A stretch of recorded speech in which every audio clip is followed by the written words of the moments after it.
Entobazi mu Wakiso District zimalibwawo abeeyita abalina ssente nga bazifukumulamu ettaka ekitaataaganya obutonde bwazo.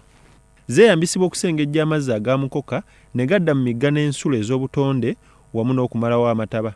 Ssentebe wa Wakiso District Ian Kyeyune asinzidde Mende bwe babadde beebuulira kukuuma obutonde bw'ensi. Naye akasana ako si ka bulijjo, kitegeeza waliwo ekitatambula bulungi.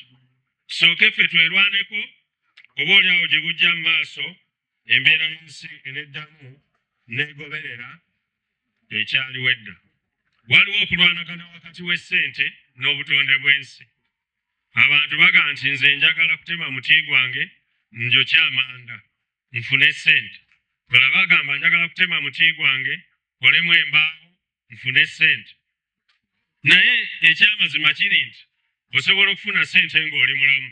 Ssentebe Kyeyune tasanyukira bataagala nsi yaabwe n'asanyukira abakozesa obutonde okukola ssente naddala abalunzi.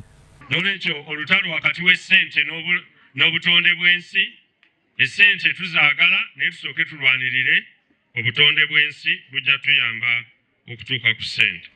Gwe bw'ossa omukka omubi ate omuti gugwagala omukka ne gugenda, oba ekimera kibyagala omukka omubi ate ne kyewuunyisa ne kikuwa omukka omulungi.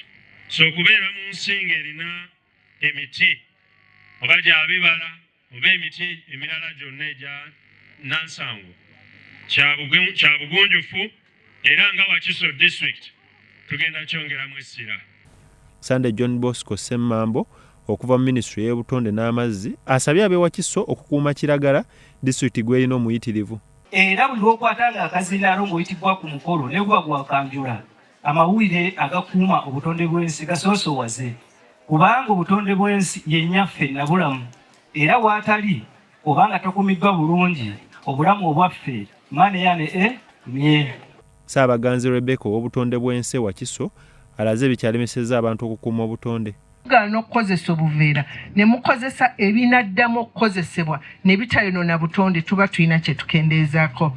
N'olwekyo nti ffenna buli omu waali tugezeeko okwawula kasasiro. Ku lw'eggombolola y'Emmende, Ssentebe Mulondo Wilson yeegatiddwako Kayijuka Wilberforce omukubiriza w'olukiiko lw'eggombolola bawabudde ku butonde bwe bulina okukwatibwa. Tulina emiti egy'enjawulo egy'ebibala abaana baffe kwasobola okulya so ng'ate n'ekyo ekisobola okutuwa ebisiikirize ng'ate gisobola okuvaamu ne furnitures nakyo nga weegiri. N'olwekyo ebeere enkola ennungi gye tulina okuyiga naddala bassentebe abeerusi wano abali awo mulabe nga emiti gisimbibwa okwetoolola ebyalo byammwe.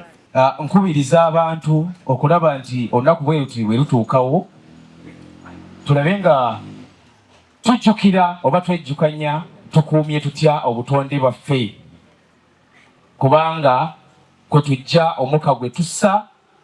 Mawerere Simon omumyuka wa RDC avunaanyizibwa ku Makindye Ssaabagabo Municipality asabye buli munnayuganda okudda ku nnono y'okukuuma obutonde okuva ku bakanika ebidduka obutamala gafukumula oyiro mu mazzi, emyala n'ettaka eby'obulabe.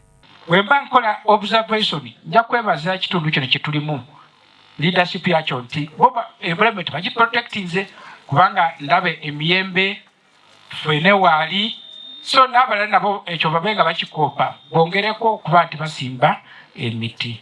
Mu busobozi bwa Wakiso bagabidde ab'amasomero basuula kasasiro wamu n'okusimba emiti okutaasa ensi ku kubugujja. Tujja kusimbanga gya bibala okusooka nga tugezaako okulwanyisa enjala n'okwongera amaanyi mu factory zaffe ezikozesa ebibala bino. Byakayanja Amon, Salt TV, Omunyo. Download the Salt Media app from the Google Play Store and the Apple App Store.